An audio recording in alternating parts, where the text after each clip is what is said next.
এটা হচ্ছে হারুন মোল্লা flyover, Mirpur DOHS থেকে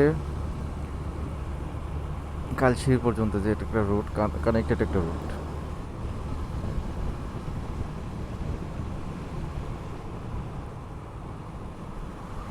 এই পাশে ওই পাশে দুই পাশে যেদিকে তাকাই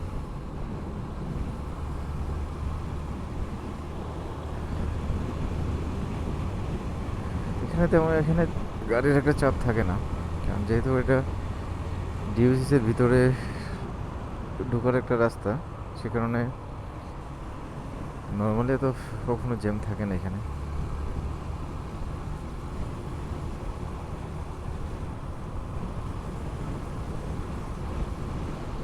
ও,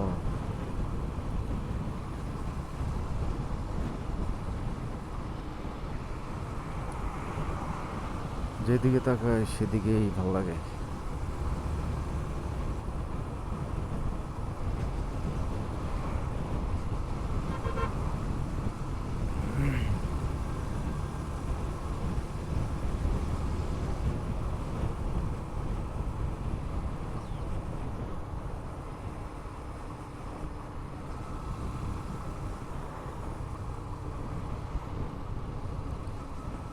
বামে চলে গেছি ইসিবি চত্বর।